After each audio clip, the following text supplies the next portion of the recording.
How often have you picked up a newspaper or a magazine only for one of these to fall out? A scratch card. Now, the lure of their huge cash prizes can tempt even the most risk-averse. And if the game in question costs nothing, then it's got to be a win-win situation, right? Not necessarily. Stars shining bright. Actress, life coach, Reiki practitioner, juggling a variety of roles doesn't faze Sue Alford. And as much as she enjoys her jobs, she still dreams of a life without work, where money is no object. Well, I'd been upstairs, and I was looking out of the window, and I was having a little dream about how I'd love to have my garden landscaped. So then I came downstairs, and on the kitchen table, to my absolute surprise, was a scratch card. So I thought, oh, just say something about winning £1 million. I thought, what if? What if, indeed? Sue thought she had nothing to lose.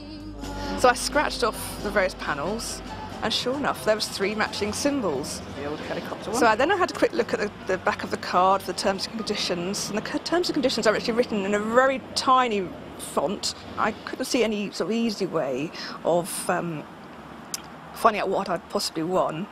So I thought the only way to find out is to phone this number.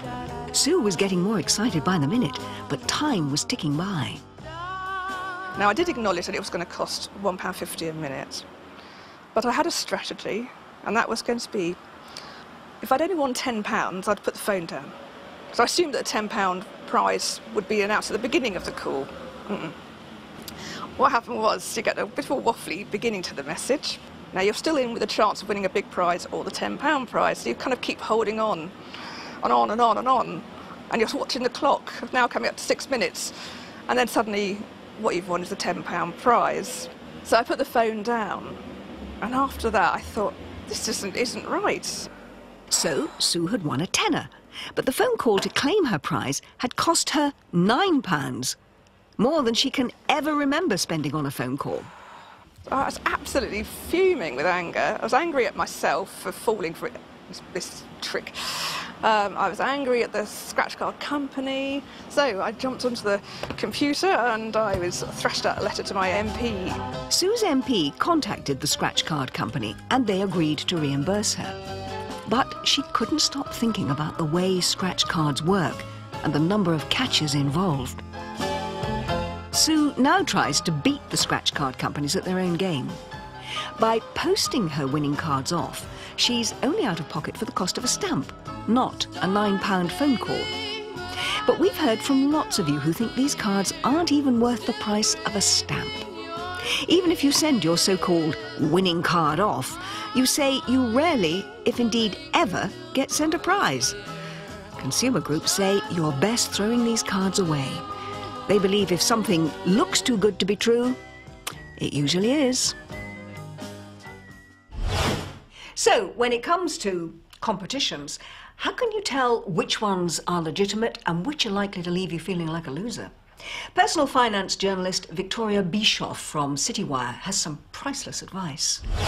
Dodgy competitions come in all sorts of different forms. You can find them free in magazines and newspapers, they're delivered through your door, via text, email, phone, and they're all over the internet. If something sounds too good to be true, then it usually is. If you know that you haven't entered any competitions or lotteries and someone calls you up to tell you that you've won an all-expenses-paid trip to the Caribbean, alarm bells should start ringing. If you're asked to pay any money up front to claim your prize, such as an admin fee, then it's probably a rip-off. If you have to call a phone number to claim your prize, always check the rate first. Many companies charge as much as £1.50 or more per minute and then purposely extend the length and cost of the call. The organiser's aim is to make more money from your call than the cost of providing you with a prize. It's a sensible idea to avoid competitions that ask for personal details and never ever give out your bank details. Giving private information puts you at risk of fraud, and details such as your email address or phone number can then be sold on for marketing purposes. It's advisable to always tick the box opting out of receiving further marketing information. Not all competitions are scams or designed to rip you off. lots of people pick up some great prizes without spending a single penny. In fact, comping is a growing trend. Compers spend hours strategically entering hundreds of competitions to increase their chances of winning. Many compers prefer to enter competitions that are less publicised or local competitions, as less people are likely to enter. There are also a number of websites designated to providing a list of legitimate competitions, some of which allow you to enter more than one competition at a time. As with anything, the best way to avoid being ripped off is to use a little common sense and to have your wits about you.